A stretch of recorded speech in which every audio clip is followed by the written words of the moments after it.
विद्यार्थी मित्र हो, आज आपण 8वीचं गणित या विषयातील प्रकरण 7वे चलन या प्रकरणाविषयी आपण माहिती घेतो आहोत. यापूर्वी आपण सराव संच 7.1 चा अभ्यास केलेला आहे. सराव संच 7.1 कसा सोडवायचा याविषयी माहिती घेतलेली आहे. तर चला आज आपण सराव संच 7.2 कडे, म्हणजे तुमच्या लक्षात येईल की आता सराव संच 7.2 ची उदाहरणं ही कशी सोडवायची आहे. आपण दररोज प्रार्थनेला उभे राहिल्यानंतर किंवा पयतीसाठी विशिष्ट प्रकारच्या रांगा करतो की उभ्या आणि आडव्या रांगेत मुलांची संख्या सारखी यावी अशा पद्धतीने आपण त्याची रचना करत असतो.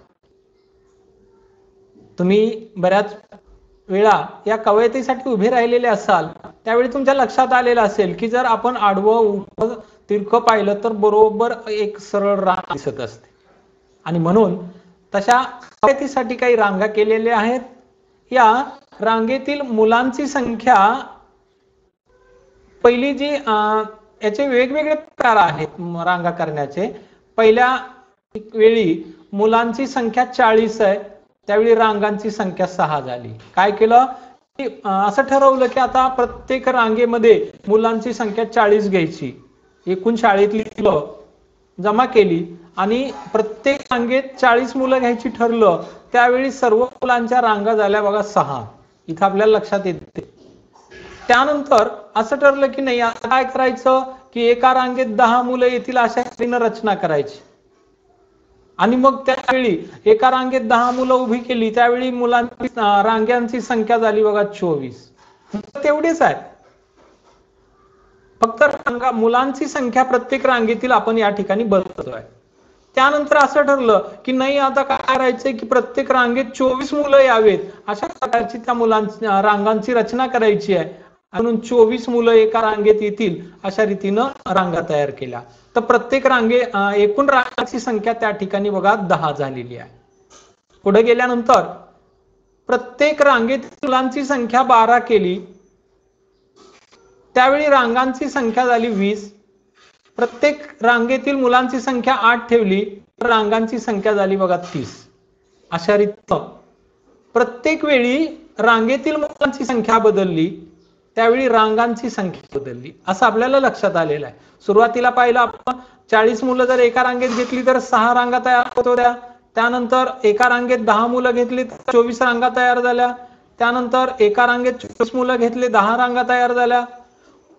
एका शाळेतली जी मुलं आहेत बघा त्याचा आपण हा प्रयोग करतोय.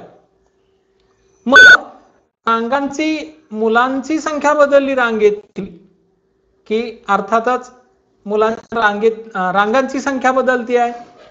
मग या सर्व संख्यामध्ये मुलांची संख्या आणि रांगांची संख्या यांच्यामध्ये जर आपण प्रत्येक वेळी ज्यावेळी आपण बदल केलेला आहे, त्या बदल केलेल्या दोन संख्या ज्या मिळालेल्या आहेत त्या दोन संख्यामध्ये जर आपण निरीक्षण केलं तर असं आपल्या लक्षात येतं की जसं की समचलनामध्ये आपण गुणाकार सारखा भागाकार सारखा आलेला होता, इथं मात्र पाहू आपण की 40 आणि 6 यांचा गुणाकार केला तर तो येतो 240. पहिल्या आपण या संख्या घेतल्या. त्यानंतर आता या संख्या घेऊ, त्यांच्यामध्ये 10 आणि 24 यांचा गुणाकार केला तर तो सुद्धा 240 येतो. आता इथं पाहू आपण, मुलांची संख्या 24 आहे, रांगांची संख्या 10 आहे, गुणाकार 240 आला. आता यामध्ये मुलांची संख्या 12 आहे, रांगांची संख्या 20 आहे आणि गुणाकार केला तर 240 आला. शेवटी मुलांची संख्या 8 आहे, त्यावेळी रांगा बनलेल्या आहेत 30 आणि या सगळ्यांचा गुणाकार केला 240 आला. यावरून या सगळ्या गुणाकारावरून असं लक्षात येतं की पहिल्या संख्येचा आणि दुसऱ्या संख्येचा गुणाकार केला तर तो सारखाच येतोय. प्रत्येक रकान्यामध्ये जर आपण पाहिलं, इथं यामध्ये पहा, यामध्ये पहा, यामध्ये पहा, यामध्ये पहा, या सगळ्यामध्ये या मुलांची संख्या आणि रांगांची संख्या यांचा गुणाकार हा 240 येतो. याचाच अर्थ यांच्यामध्ये आपणाला एक स्थिर संख्या मिळते आणि ती आहे 240. मग समचलनामध्ये आपण पाहिलं होतं की दोन संख्यांचा भागाकार सारखा येत होता, दोन संख्यातलं गुणोत्तर सारखं येत होतं, पण व्यस्त चलनामध्ये या दोन संख्यातलं गुणाकार सारखा येऊ लागलेला आहे. आणि मग असं ज्यावेळी दोन बाबीमध्ये आढळून येतं की एक दिलेल्या दोन संख्यांमध्ये प्रत्येक वेळी गुणाकार सारखा येत असेल तर त्यांच्यामध्ये हे व्यस्त चलन असतं. यालाच इनव्हर्स व्हेरिएशन असं म्हणतात. आणि मग जेव्हा दोन संख्यापैकी एक संख्या वाढली, बघा इथे जेव्हा दोन संख्यापैकी एक संख्या वाढली की दुसरी त्या प्रमाणात कमी होते. आता इथं पाहिलं 40 घेतलं, संख्या झाली 6. इथं 10 घेतलं, संख्या झाली 24. म्हणजे काय केलंय बघा, या सर्व बाबीमध्ये आपण एक गुणोत्तर, जसं की समचलनामध्ये आपण गुणोत्तर सारखं येत होतं तसं या व्यस्त चलनामध्ये यांचा गुणाकार सारखा येऊ लागलेला आहे. आणि मग आता इथे पहा, प्रत्येक रांगेतील संख्या आणि मुलांची संख्या 40 आहे, रांगांची संख्या बनली 6. आता मुलांची संख्या 40 वरून काय झालं 10 झाली, इतर रांगांची संख्या वाढली. त्यानंतर मुलांची संख्या 24, 10 वरून 24 झाली, म्हणजे मुलांची संख्या आपण वाढवली तर रांगांची संख्या कमी झाली, कारण 10 असताना 24 रांगा झाल्या, आता 24 असताना 10 रांगा झाल्या. इथं मुलांची संख्या 12 आहे, म्हणजे 24 च्या ऐवजी 12 घेतले, इथं 10 च्या ऐवजी 20 झाले. म्हणजे इथं मुलांची संख्या निमपट केली तर इथं रांगांची संख्या दुप्पट झाली. याचा अर्थ जेव्हा दोन संख्यापैकी कोणत्या संख्या, तर इथली आणि इथली एक, या दोन संख्यापैकी एक संख्या वाढली की दुसरी त्याच प्रमाणात कमी होते, तेव्हा या दोन संख्या व्यस्त प्रमाणात आहेत असं म्हणतात. उदाहरणार्थ, एक संख्या दुप्पट झाली की दुसरी निमपट होते. इथं पाहिलं आपण, ही 24 चे निमपट झाले तर 10 ची दुसरी संख्या दुप्पट झाली. म्हणजे ज्यावेळी अशा दोन संख्यामध्ये सारखं प्रमाण असतं गुणाकाराच्या रूपातलं, तेव्हा त्या दोन संख्यामध्ये व्यस्त प्रमाण आहे असं म्हटलं जातं. यांच्यामध्ये व्यस्त चलन आहे असं म्हणतात. आता बघा, व्यस्त चलन कशाला म्हणायचं याची माहिती घेतली आपण. x आणि y या संख्या व्यस्त प्रमाणात आहे हे विधान हे चिन्हाच्या रूपात हे या पद्धतीने देईल. x आणि y यांच्या संख्या व्यस्त प्रमाणात आहेत, हेच विधान x आणि y व्यस्त चलनात आहेत म्हणतात. x आणि y व्यस्त चलनात असतील, x आणि y व्यस्त चलनात असतील तर त्यामध्ये x आणि y चा गुणाकार स्थिर असतो. x गुणिले y बरोबर k आपल्याला मिळतात. म्हणजे समचलनामध्ये आपण पाहिलं होतं की भागाकार स्थिर संख्या येतो. समचलनामध्ये भागाकार स्थिर संख्या येतो आणि व्यस्त चलनामध्ये आपण पाहिलं होतं यापूर्वी की x भागिले y बरोबर k मिळत होतं, पण इथं मात्र x गुणिले y बरोबर k मिळू लागलेला आहे. म्हणजे k हा चलनाचा स्थिरांक, इथं समचलनात k हा चलनाचा स्थिरांक. याचाच अर्थ की समचलनामध्ये भागाकार सारखा असतो आणि व्यस्त चलनामध्ये गुणाकार सारखा असतो. अशा रीतीनं x आणि y हे व्यस्त चलनात आहेत, हे चिन्हाचा वापर करून हे x व्यस्त चलनात y असं लिहितात. समचलन लिहिताना आपण असं लिहिलं होतं ते की x समचलनात y, आणि व्यस्त चलन मांडताना आपण इथं असं लिहिलंय की x व्यस्त चलनात y. बघा, या ठिकाणी आपण लिहिलंय ते x व्यस्त चलनात y, आणि हे लिहिताना x समचलनात y असं लिहिलेलं आहे. आता x व्यस्त चलनात y यामध्ये x बरोबर ky. हे बघा बदल काय याच्यामध्ये, फक्त अंशस्थानी एक आलेला आहे आणि याला आपण x व्यस्त चलनात y असं वाचलेलं आहे. आणि व्यस्त चलना समचलनामध्ये हे काय होतं, तर x समचलनात y, इथं अंशस्थानी एक नव्हता, एवढाच तो बदल आहे. बाकी चिन्ह तेच आहे, फक्त लिहिण्याची पद्धतीचा व्यस्त होतोय. कशाचा, या y चा. म्हणजे x व्यस्त चलनात y हे लिहिताना हे आपल्याला असं लिहावं लागणार, x व्यस्त चलनात y. तर व्यस्त चलनामध्ये भागाकार गुणाकार सारखा आणि समचलनामध्ये भागाकार सारखा. आणि मग याला समीकरणाच्या रूपात लिहिताना काय येणार आहे, तर x गुणिले y बरोबर k, आणि म्हणून x बरोबर k भागिले y. याचाच अर्थ हे y ज्यावेळी आपण गुणाकाराच्या रूपात घेऊ तर त्यावेळी x गुणिले y बरोबर k, याला काय म्हणतात की समीकरणाचं चलनाचे समीकरण असं म्हणतात. कशाला, तर x भागिले y ला ही जी मांडणी आहे ही चलनाचं समीकरण आहे आणि k हा चलनाचा स्थिरांक आहे. या रीतीनं आपण व्यस्त चलन कशाला म्हणायचं याविषयी माहिती घेतली. चलनात असेल तर खालील सारणी पूर्ण करा. काय दिले बघा, a ची व्हॅल्यू दिली आहे, b ची व्हॅल्यू दिली आहे, a इंटू बी काय दिलं असं विचारलंय. इथं a ची व्हॅल्यू 6 दिली आहे, b ची व्हॅल्यू 20 दिलेली आहे, तर इथं काय लिहिलं, a इंटू बी 120. नंतर a ची व्हॅल्यू 12 दिली, b ची व्हॅल्यू विचारली आहे, इथं काय येणार आहे. मग जर a ची किंमत 6 आहे, b ची किंमत 20 आहे आणि a आणि b चा गुणाकार जर 120 येत असेल, इथं गुणाकार पण 120 दिलेला आहे. a आणि b या दोन संख्यांचा गुणाकार 120 आहे, तर मग a ची किंमत 12 असताना b ची किंमत किती होईल सांगा बरं. तोंडी सांगता येईल तुम्हाला की दोन संख्यांचा गुणाकार 120 आहे, त्यातली एक 12 आहे, तर दुसरी कोणती आहे, बरोबर कोणती येणार आहे, दुसरी ही 10 येणार आहे. त्यानंतर आता तिसऱ्या ते बघा, इथलीच फक्त संख्या दिली आहे y a ची, ती किती आहे 15.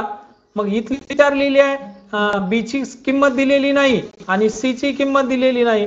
मग आता b ची किंमत या दोन्हीचा गुणाकार 120 येणार हे तर माहिती आहे आपल्याला, कारण व्यस्त चलनामध्ये सगळ्या a आणि b चा गुणाकार सारखा येतो, इथे 120 येणार आहे. मग 15 न 120 कितीला गुणल्यावर 120 येईल हे काढण्यासाठी या 15 न आपल्याला 120 ला भाग दिल्यानंतर इथली संख्या मिळणार आहे.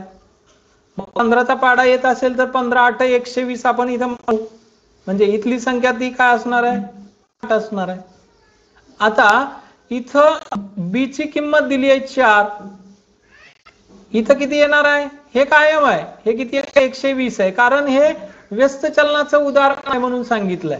मग व्यस्त चलनामध्ये a आणि b चा गुणाकार सारखा येतो हे माहित आहे. आणि मग b ची किंमत 4 दिली आहे, गुणाकार 120 येणार आहे, तर 120 ला 4 ला किती न गुणल्यावर 120 येईल, तर अर्थातच मग काय करावं लागेल, तर या 120 ला 4 न भाग द्यावा लागेल, म्हणजे दुसरी किंमत मिळेल.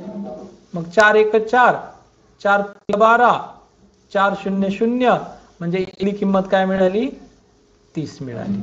अशा रीतीनं आपणाला या व्यस्त चलनाची जर सारणी दिलेली असेल तर सारणी पूर्ण करता येते. आता बघा या ठिकाणी संख्या दिलेल्या आहेत, आपण किमती पण काढलेल्या आहेत. इथं 12 असताना 12 ही किंमत असताना a ची किंमत 12 असताना b ची किंमत 10 लिहिली आहे, a ची किंमत 12 असताना b ची किंमत 8 आलेली आहे आणि a ची किंमत 30 असताना b ची किंमत 4 आलेली आहे. म्हणजे a आणि b चा प्रत्येक वेळी गुणाकार हा आपल्याला 120 आलेला दिसतो. याचाच अर्थ a व्यस्त चलनात b असं सांगितलंय, म्हणजेच a आणि b यांचा गुणाकार हा k येतोय आणि तो स्थिर आहे, प्रत्येक ठिकाणी 120 120 120 आहे. इथं 6 आणि 20 यांचा गुणाकार 120 आहे, 12 आणि 10 यांचा गुणाकार 120 आहे, 15 आणि 8 यांचा गुणाकार 120 आहे, तसंच 30 आणि 4 यांचा गुणाकार इथे 120 आलेला आहे. म्हणजे प्रत्येक वेळी गुणाकार 120 चा. मग चलनाचा स्थिरांक आपल्याला काय मिळाला, जेव्हा a ची किंमत 6 आहे, b ची किंमत 20 आहे, तेव्हा k बरोबर काय मिळालं 120, आणि म्हणून चलनाचा स्थिरांक हा 120 आलेला. अशा रीतीनं चलनाचा स्थिरांक कसा काढायचा ही आपण माहिती घेतली. आता प्रत्येक उदाहरणं कशी सोडवायची याची माहिती घेऊ. तर पहा, सराव संच 7.2 मधील उदाहरणं कशी सोडवायची आहेत आता याविषयी आपण माहिती घेऊ. काम पूर्ण करण्यासाठी लावलेल्या मजुरांची संख्या इथे दिलेली आहे आणि काम पूर्ण होण्यासाठी लागणारे दिवस यांची एक सारणी इथं आपल्याला दिलेली आहे. तर या सारणीमध्ये मजुरांची संख्या 30 असताना दिवस आहेत 6. तेच काम पूर्ण करण्यासाठी 20 मजूर असतील तर ते काम 9 दिवसात पूर्ण होतं. म्हणजे काय झालं बघा, मजुरांची संख्या जास्त होती तर ते कमी दिवसात काम पूर्ण होणार आहे. आता मजुरांची संख्या कमी झाली त्यामुळे त्याच कामाला जास्त दिवस लागणार आहेत आणि म्हणून आता दिवस झालेत 9. त्यानंतर जर 12 दिवसात ते काम पूर्ण करायचे असेल तर अर्थातच इथं 9 दिवसात पूर्ण झालं त्यावेळी 20 कामगार होते, 6 दिवसात पूर्ण झालं त्यावेळी 30 कामगार होते. आता 12 दिवसात काम पूर्ण होणार आहे म्हणजे दिवसांची संख्या इथं काय झाली, वाढली आहे. मग इथं मजुरांची संख्या काय होणार आहे, अर्थातच कमी होणार आहे. तर ती किती आहे हे लक्षात घ्यायचं अगोदर. इथं 9 चे 12 झाले म्हणजे इथं आता ते काय होणार आहेत, कमी होणार आहेत. इथं वाढ झाली तर इथं आता कमी होणार आहे. मग आता काढण्यासाठी काय करावं लागलं आपल्याला की या 30 आणि 6 चा गुणाकार करणं गरजेचं आहे. म्हणून 30 गुणिले 6 बरोबर 180, नंतर 20 गुणिले 9 बरोबर 180, आणि आता 180 येतंय हे का माहित झालं आपल्याला, चलनाचा स्थिरांक 180 येतो हे माहित झाल्यानंतर मग आता 12 ला कितीनं गुणल्यावर 180 येतंय हे काढण्यासाठी या 12 180 ला भाग द्यावा लागेल. म्हणजेच 180 भागिले 12, तर 12 1 12, 6 उरले 60 झाले, 12 पंचे 60, म्हणजे इथली संख्या मिळते बघा आपल्याला 60. ही संख्या काय मिळाली आहे, 15 मिळाली आहे. आता 180 स्थिरांक मिळालेला आहे. मग 180 ला काय करावं लागेल, तर 10 न भाग द्यावा लागेल. मग 10 1 10, 8 उरतात, 80 होतात, 10 8 80, म्हणजे ही संख्या किती मिळते आहे, तर 18 मिळते. आता ही संख्या बघा, ही 36 दिवसांची संख्या 36 आहे, मजुरांची संख्या किती असेल, इथं प्रत्येक टप्प्यामध्ये काय झालंय बघा, 6 वरून दिवसांची संख्या झाली, हे 30 वरून 20 झाले, 9 वरून 12 संख्या वाढली दिवसाची, इथं मजुरांची संख्या कमी झाली, 20 वरून 15 झाली, इथं मजूर दिवसांची संख्या 12 वरून 18 झाली, मजुरांची संख्या 15 वरून 10 आली म्हणजे कमी झाली. आता इथं परत वाढली दुपटीनं, मग इथं सुद्धा काय होणार आहे, निमपटीनं कमी होणार आहे, 10 ची निमपट येणार आहे. मग या 180 ला काय करावं लागेल, 36 न भाग द्यावा लागेल. 18 1 18, 18 2 36, हे शून्य राहिलेले तिथं, हे शून्य म्हणजेच काय 10 भागिले 2, बे 1 बे, बे पंचे 10, म्हणजे इथली संख्या काय मिळाली आहे, 5 मिळते. अशा रीतीनं ही सारणी आपण पूर्ण केली. एक काम पूर्ण करण्यासाठी लावलेल्या मजुरांची संख्या आणि काम पूर्ण होण्यासाठी लागणारे दिवस यांची माहिती खालील सारणीत दिली आहे. ही सारणी पूर्ण करा. मजुरांची संख्या आणि दिवस यांची माहिती दिली आहे. आपण आता सोडवलंय, पण आता या व्यस्तचलनाचा वापर करून आपल्याला कसं लिहिता येईल हे लक्षात घ्या अगोदर. मजुरांच्या संख्येसाठी आपण x मानू,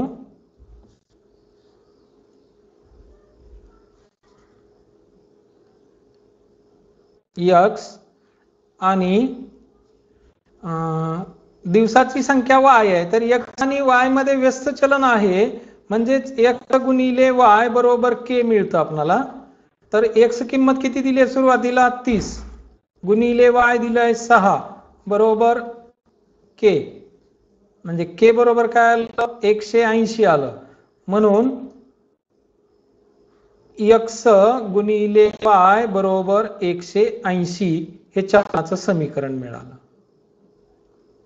आता मजुरांची संख्या 20 आहे, दिवसांची संख्या 9 आहे. त्यानंतर मजुरांची संख्या माहित नाही, दिवसाची संख्या माहित आहे. म्हणजे इथं वाय माहित आहे आपल्याला किती आहे. वाय किती आहे 12 दिलाय. मग वाय ची किंमत इथं 12 मांडू, एक्स ची किंमत काढू. एक्स गुणिले 12 बरोबर 180 आणि मग एक्स बरोबर 180 भागिले 12. आता 12 ने 180 ला भाग देऊ. 12 एक 12, 12 एक 12, 6 उरतात तर 60 होतात आणि मग 12 पंचे 60 म्हणजे एक्स ची किंमत या ठिकाणी 15 मिळते. म्हणजे दिवसांची संख्या 12 होती, त्यावेळी मजुरांची संख्या आपण 15 काढली. आता बघा लक्षात घ्या की इथं मजुरांची संख्या दिली आहे किती, ती 10 आहे.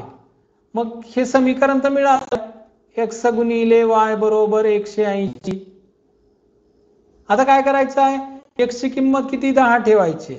मग 10 गुणिले वाय बरोबर 180 आणि वाय बरोबर 180 भागिले 10. आता 10 न भाग देऊ 180 ला.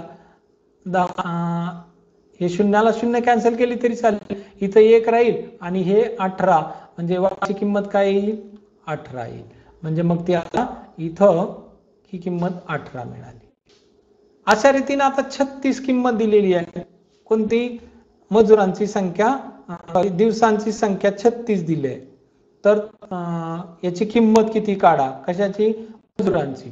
तर यावरून आता हे समीकरण मिळालं आपल्याला, एक्स गुणिले वाय बरोबर किती आहे 180 आणि मग याचा वापर करून आपण सोडूया. आता एक्स गुणिले वाय बरोबर 180, त्यामध्ये वाय ची किंमत दिली आहे 36, म्हणून इथं एक्स गुणिले 36 बरोबर 180, मग एक्स बरोबर 180 भागिले 36.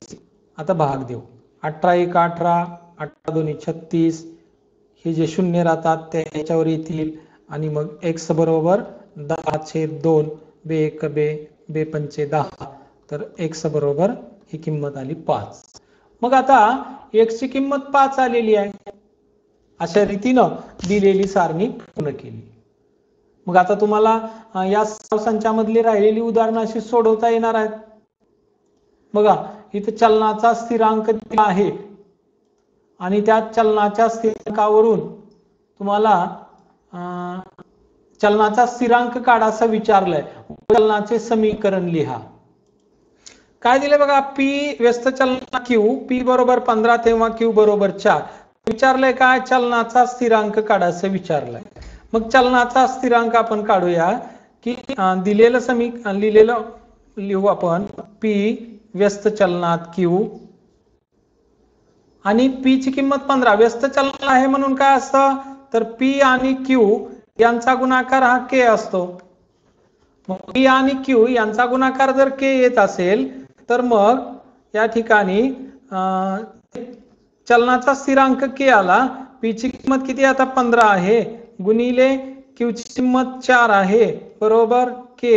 मग 15 गुणिले 4 60 बरोबर काय आलं के. म्हणजे चलनाचा स्थिरांक मिळाला, तो किती आहे 60 आहे. मग लिहायचं इथं चलनाचा स्थिरांक 60.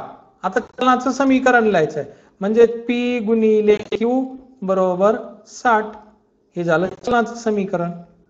म्हणजे आपण पहिलं उदाहरण या ठिकाणी पाहिलं. आता दुसऱ्या उदाहरणामध्ये पाहू की दुसऱ्या उदाहरणात काय दिलंय की झेड व्यस्त चलनात डब्ल्यू असं दिलंय. झेड व्यस्त चलनात डब्ल्यू आहे, म्हणजेच झेड व्यस्त चलनात डब्ल्यू. आता झेड ची किंमत 2.5 दिली आहे. अगोदर समीकरण लिहू, झेड गुणिले डब्ल्यू बरोबर के. के काय आहे तर के स्थिरांक आहे, असं लिहायचं के स्थिरांक. आणि मग इथं झेड ची किंमत 2.5 आहे. किंमत मांडू आपण झेडची, 2.5 गुणिले डब्ल्यू बरोबर झेडची पण किंमत दिली आहे बघा. झेडची किंमत किती दिली आहे डब्ल्यू ची, डब्ल्यू ची किंमत दिलेली आहे 24, मग 2.5 गुणिले 24 बरोबर के. मग गुणाकार करू, 24 न 2.5 ला गुणू, 24 पंचे 120, 12, 24 दोन्ही 48 आणि 12 होतात 60.1 नंतर येईल हा के बरोबर के. म्हणजे चलनाचा स्थिरांक मिळाला, तो मिळाला 60. आता काय करायचं आहे की चलाचं समीकरण लिहायचं आहे. मग दिलेले चल कोणते आहेत? उदाहरणातले झेड गुणिले डब्ल्यू बरोबर 60. हे काय झालं? चलनाचं समीकरण झालं. तिसरं उदाहरण घेऊया, म्हणजे तुम्हाला ते जास्त लक्षात येईल. तिसऱ्या उदाहरणात काय सांगितलंय बघा. तिसरं उदाहरण आहे यस व्यस्त चलनात टी वर्ग. यस व्यस्त चलनात टी चा वर्ग दिलाय. म्हणजेच काय? यस गुणिले टी चा वर्ग बरोबर के. के काय आहे? स्थिरांक आहे. आणि मग यस गुणिले यस ची किंमत किती आहे? 4 दिली आहे, म्हणून 4 गुणिले टी 5 आहे, 5 चा वर्ग बरोबर के. आणि मग 4 गुणिले 5 चा वर्ग येतो 25 बरोबर के. के ची किंमत येते 25 चौक 100, म्हणजे के मिळाला 100 चलनाचा स्थिरांक. आता काय विचारलंय? चलनाचं समीकरण. म्हणजेच यस गुणिले टी वर्ग बरोबर 100. हे काय झालं? चलनाचे समीकरण झालं. अशा रीतीनं आता राहिलेलं एक उदाहरण तुम्ही सोडवायचं आणि नंतर एक शाब्दिक उदाहरण दिलेलं आहे. या शाब्दिक उदाहरणामध्ये सुद्धा जशी क्रिया आपण या पहिल्या उदाहरणात सोडवताना केली, अशीच क्रिया शाब्दिक उदाहरणात करून ते तुम्हाला सोडवायचं आहे. एक शाब्दिक उदाहरण घेऊ आपण. या ठिकाणी दिलेलं आहे, सफरचंदाच्या राशीतील सर्व सफरचंदे पेट्यात भरायची आहेत. प्रत्येक 24 सफरचंदे ठेवली तर भरण्यासाठी 27 पेट्या लागतात. तर प्रत्येक पेटीत तर किती पेट्या लागतील? प्रत्येक पेटीत 36 सफरचंदे ठेवली तर किती पेट्या लागतील? आता सफरचंदाच्या राशीतील सर्व सफरचंदे पेट्यात भरायची आहेत. पेटीत 24 सफरचंदे ठेवली तर 27 पेट्या लागतात. म्हणजे मग सफरचंदासाठी आपण एक अक्षर मानू.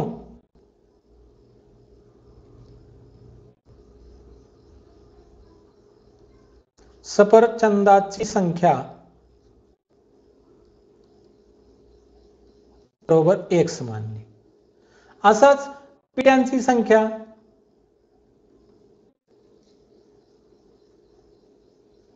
बरोबर y मानली.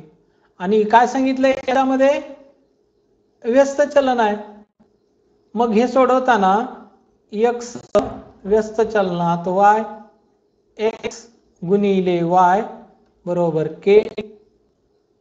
कारण व्यस्त चलन असल्यानंतर त्याचा गुणाकार, या संख्यांचा गुणाकार स्थिरांक येतो. हा स्थिरांक आहे. आता किंमत ठेवू प्रत्यक्ष. आता काय बघा, पेटीतील प्रत्येक पेटीत भरायचे आहेत. प्रत्येक पेटीत 24 सफरचंद ठेवली. मग सफरचंदाची संख्या आपण x मानलेली आहे, म्हणून x बरोबर 24 घेऊ. आता जेव्हा x बरोबर 24, तेव्हा ती 27 पेट्या लागतात. y बरोबर किती आलाय? 27 आलाय. आता या दोन्ही किमती x ची आणि y ची किंमत या समीकरणामध्ये मांडायची आपल्याला. तर x गुणिले y बरोबर k, 24 गुणिले 27 बरोबर k. हा गुणाकार करू. 24 गुणिले 27 168 ला 8, अच्छा आले 16. 24 दोन्ही 48, 48 आणि 16 यांची बेरीज करू. 8 14 ला 4 हातचा आला 1, 4 आणि 1 5 आणि 1 6, म्हणजे 648. झाली काय? के ची किंमत. म्हणजे चलनाचा स्थिरांक मिळाला तो 648. मग आता हा चलनाचा स्थिरांक मिळाल्यानंतर पुढे आपण उदाहरणामध्ये जाऊया की आता जर प्रत्येक पेटीत 36 सफरचंद ठेवली, मग समीकरण लिहू काय? x गुणिले y बरोबर 648 आणि x गुणिले y बरोबर 648 येत आहे. तर आता x ची किंमत काय, प्रत्येक पेटीत 36 सफरचंद ठेवली आहेत. आता तेव्हा x बरोबर 36, तेव्हा पेट्यांची संख्या किती येईल, तेव्हा y बरोबर किती हे काढायचं आहे. मग समीकरणाला होतं x गुणिले y बरोबर 648. आता याची किंमत किती आहे, 36 आहे. y ची किंमत काढायची आहे, बरोबर 648. आणि आता y बरोबर 648 भागिले 36 हा भागाकार करू. डायरेक्ट हा भागाकार येत नसेल त्याला लहान रूप देऊ, संक्षिप्त रूप देऊ. 18 दोन्ही 36, 18 त्रिक 54, 64 मधून 54 गेले तर 10 उरतात, मग 108 होतात. इथं 10 घेतले तर